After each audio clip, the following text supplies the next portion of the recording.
सभी प्रभु प्रेमियों को मेरा प्यार भरा राधे राधे। इस वीडियो में हम चर्चा करेंगे धनतेरस की। धनतेरस आज से ही दीपावली का 5 दिवसीय उत्सव प्रारंभ हो जाता है। इस बार धनतेरस शास्त्र के अनुसार इस दिन भगवान धन्वंतरी कुबेर जी की पूजा का विधान है। ऐसा कहा जाता है कि धन्वंतरी भगवान साक्षात विष्णु भगवान के अवतार हैं। हम सभी जानते हैं जब समुद्र मंथन हुआ था तो भगवान धन्वंतरी ही अमृत का कलश लेकर आए थे। मान्यताओं के अनुसार अगर इस दिन सच्चे मन से विष्णु अवतारी धन्वंतरी भगवान का कोई पूजन करता है, कुबेर की पूजा करता है, तो उसका जीवन धन के लोभ में या धन के कमी में नहीं व्यतीत होता, स्वास्थ्य भी उनका ठीक रहता है। धनतेरस को धन त्रयोदशी भी कहा जाता है। इस दिन सोना चांदी बर्तन खरीदना बेहद शुभ माना जाता है। धनतेरस पर देवताओं के वैद्य माने जाने वाले भगवान धन्वंतरी मां लक्ष्मी की पूजा की जाती है।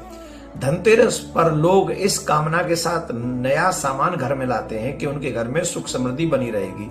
लेकिन एक बात और ध्यान रखें कि कुछ बर्तन लाने चाहिए और कुछ बर्तन नहीं लाने चाहिए। इसलिए हमें इस बात का विशेष ध्यान होना चाहिए कि हम क्या बर्तन खरीदें और क्या नहीं खरीदें। भगवान, अब आइए इसमें आगे चर्चा कर लेते हैं। भगवान धन्वंतरी की धातु पीतल मानी गई है, इसलिए धनतेरस के दिन पीतल के बर्तन खरीदना बहुत शुभ माना जाता है। पीतल के अलावा धनतेरस के दिन सोने चांदी तांबे आदि का सामान बर्तन खरीद सकते हैं। इस दिन धातुओं की चीजें बहुत शुभ मानी जाती हैं। मान्यताओं के अनुसार धनतेरस के दिन ये चीजें घर में लाने से मां लक्ष्मी और धन्वंतरी भगवान दोनों की कृपा सहज में उसे प्राप्त हो जाती है। इसके अलावा इस दिन झाड़ू भी खरीदनी शुभ मानी जाती है। हिंदू धर्म में झाड़ू, हम लोग कहते हैं कि जो बुहारू है, बुहारू को भी हम मां लक्ष्मी का रूप मानते हैं। मां लक्ष्मी उसमें वास करती है। कई चीजें हम बताते भी हैं कि बुहारू कभी ऐसी जगह पे नहीं रखना चाहिए जहां सबकी दृष्टि पड़े। तो हमको इसको चाहिए कि हम इसको बुहारू को साइड में छुपा के रखें, किसी की नजर, कहते बुहारू किसी को देनी भी नहीं चाहिए, तो संभाल के बुहारू को रखना चाहिए। ये वैसा मानते हैं सब। इस दिन नई झाड़ू भी लानी चाहिए और कहते हैं जो लोग इस दिन नई झाड़ू लाते हैं मां लक्ष्मी का आगमन माना जाता है। धनतेरस के दिन लोहा खरीदना कभी भी शुभ नहीं माना गया है। धनतेरस पर कोई भी लोहे की नुकीली चीजें भूलकर भी नहीं खरीदनी चाहिए, इससे आपको हानि हो सकती है। साथ ही धनतेरस पर एल्युमिनियम की जो चीजें होती हैं वो भी खरीदने से बचना हमको चाहिए। धनतेरस वाले दिन मैं आपको एक मंत्र और बताता हूं। अगर आप इस मंत्र को ज्यादातर जाप करते रहें तो कुबेर की कृपा आपके ऊपर अवश्य बनेगी। तो धनतेरस के दिन पूजा के दौरान आपको जो मंत्र बोलना चाहिए, ओम ह्रीम कुबेराय नमः।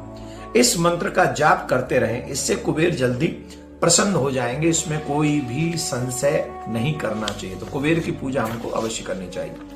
आइए अब हम कुछ चीजें और बताते हैं जिससे कुबेर, जो धनतेरस का त्योहार है, आपके लिए मंगलमय होगा, शुभ होगा। मैं आपको मुहूर्त भी बताऊंगा, लेकिन इसमें मुहूर्त थोड़ी देर में। पहले कुछ चीजें आप बता लें।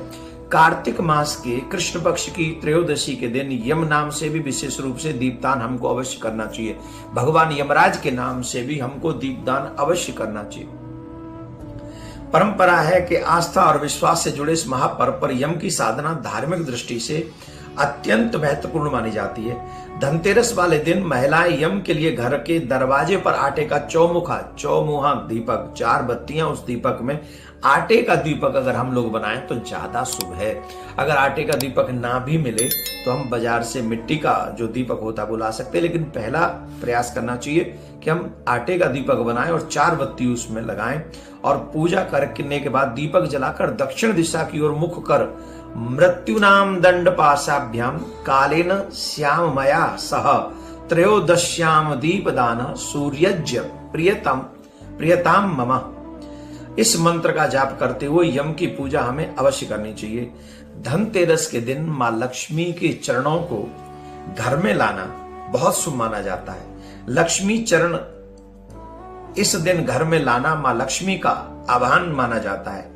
इस दिन घर में मां लक्ष्मी के चरणों को घर में लाना उन्हें अपने घर में निमंत्रण देने के समतुल्य माना गया है। धनतेरस पर लक्ष्मी जी के 2 चरण घर में लाने चाहिए।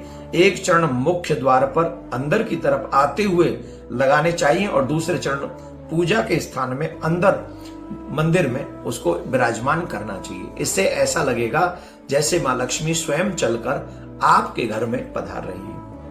धनतेरस के पूजा का जो समय है वो ध्यान से सुन लें। आप लोग सभी पूजा तो सभी करते हैं, लेकिन शुभ मुहूर्त में पूजा करने से बहुत बड़ा फल मिलता है। तो हमें शुभ मुहूर्त में पूजा करना चाहिए। त्रयोदशी की, धनतेरस की, मां लक्ष्मी की, कुबेर की, यम के नाम का दीपक जलाएं। इससे वैसे भी कार्तिक मास में दीपदान का